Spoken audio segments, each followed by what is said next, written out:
Evil Dead Rise. Sutherland और Sullivan द्वारा निभाई गई दो अलग-अलग बहनों की एक मुड़ी हुई कहानी बताती है, जिनका पुनर्मिलन मांस रखने वाले राक्षसों के उदय से कम हो जाता है, उन्हें जीवित रहने के लिए एक मौलिक लड़ाई में डाल देता है, क्योंकि वे परिवार के सबसे भयानक संस्करण का सामना करते हैं। प्रकृति की एक अजेय शक्ति के रूप में दो बहनों के अजीब पुनर्मिलन को नष्ट कर देता है, एक अजीब किताब सामने आती है। अब अकेली माँ एली का लॉस एंजल्स अपार्टमेंट कॉम्प्लेक्स रहस्यमय टोम के अंधेरे इतिहास का हिस्सा बन गया है, जो इसके प्राचीन रक्तधी के रहस्यों का पता लगा रहा है। लेकिन अब जो अकल्पनीय खतरा सामने आया है, वह खून की मांग करता है। और जैसे ही कब्जा बुरे चमत्कार और दर्द के बुरे सपने के द्वार खोलता है, बिखरते परिवार को एक महत्वपूर्ण सवाल का जवाब देना चाहिए। अगर मम्मी आपको मारना चाहे तो आप क्या करेंगी?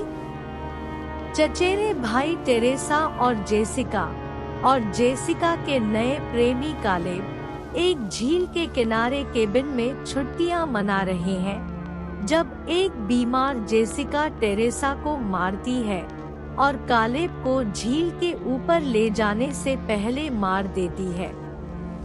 एक दिन पहले यह जानने से परेशान होकर कि वह गर्भवती है, गिटार तकनीशियन बेथ अपनी बहन एली, एक टैटू कलाकार और किशोर डैनी और ब्रिजेट की एकल माँ और बच्चे केसी मोंडे अपार्टमेंट्स में अपने घर में एक निंदित लॉस एंजल्स अपार्टमेंट परिसर में जाती है। भवन भूकंप से हिल गया है, जबकि बच्चे इसके तहखाने की पार्किंग में हैं, एक छिपे हुए कक्ष को उजागर कर रहे हैं। डैनी इसकी जांच करता है, धार्मिक कलाकृतियों की खोज करता है, 1923 से 3 फोनोग्राफ रिकॉर्ड और एक अजीब किताब जिसे वह अपने कमरे में ले जाता है, यह विश्वास करते हुए कि वह संभवतः इसे बेच सकता है और एली की मदद करने के लिए पैसे का उपयोग कर सकता है। प्रारंभिक रिकॉर्ड विवरण ने एक पुजारी द्वारा पुस्तक पर शोध करने के प्रयासों को खारिज कर दिया। नेचुरोम दे मोंटो के 3 संस्करणों में से एक होने का पता चला।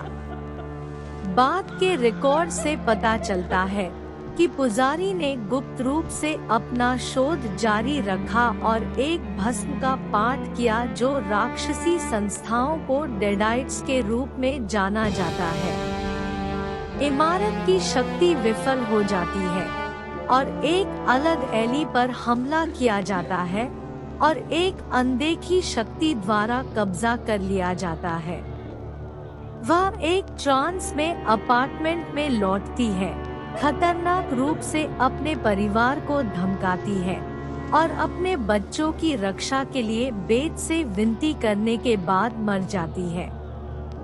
बेथ और एली के पड़ोसी उसे उसके बेडरूम में आराम करने और बाहर निकलने का रास्ता खोजने में मदद करते हैं।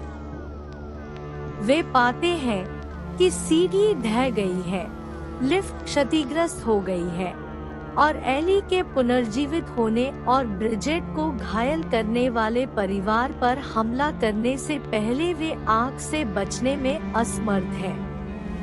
पड़ोसियों का पीछा करने और नरसंहार करने के बाद बेथ और बच्चे एली को अपार्टमेंट के बाहर बंद कर देते हैं। डैनी बेथ के सामने नेचुरोम दे मोंटो को वापस पाने के बारे में कबूल करता है और एली उस पर हमला करने से पहले कैसी को दरवाजा खोलने के लिए चकमा देता है, जबकि डैनी और बेथ कासी को बचाने और एली को बाहर बंद करने से विचलित होते हैं। ब्रिजेट उसके घाव के माध्यम से हो जाती है। ब्रिजेट डैनी और कासी को चालू करने से पहले बेथ पर हमला करती है, जो अनजाने में टूटे हुए झाड़ू के हैंडल से उसे सिर के माध्यम से लगाता है।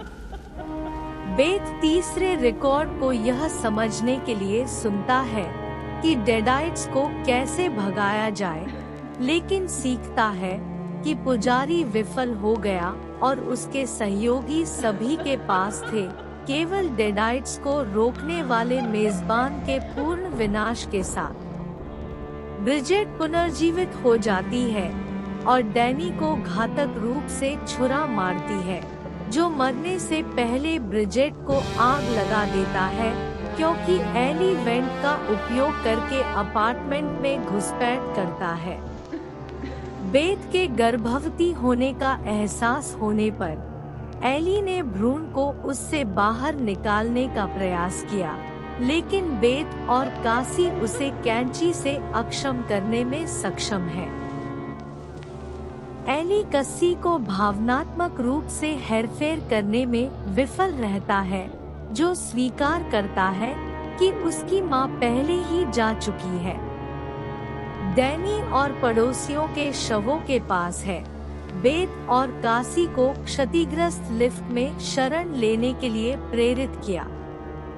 एली, ब्रिजेट और डैनी एक बहौन वाले प्राणी में विलीन हो जाते हैं, जिसे मारॉडर के रूप में जाना जाता है, और जोड़ी पर हमला करने के लिए लिफ्ट के ऊपर चढ़ते हैं क्योंकि मशीन खून से भर जाती है। संयुक्त वजन के कारण लिफ्ट भूतल पर गिर जाती है, जिससे बेथ और कासी पार्किंग में भाग जाते हैं। मारॉडर कस्सी को पकड़ लेता है और एक चेनसॉ के साथ उसका सिर काटने का प्रयास करता है, लेकिन बेथ लौट आती है और उसे विचलित कर देती है, और वह और कैसी मारॉडर के शरीर को एक लकड़ी के टुकड़े में मजबूर करके नष्ट कर देती है। एली के कटे हुए सिर ने बेथ को ताना मारा, यह कहते हुए कि वह एक मां के रूप में असफल होगी, उसे एली के सिर को चिप्पर में मारने के लिए प्रेरित किया। बेथ और कासी एक साथ इमारत से भाग जाते हैं। अगली सुबह जेसिका अपनी छुट्टी मनाने के लिए पार्किंग में जाती है, जहां उस पर एक अनदेखी ताकत का हमला होता है।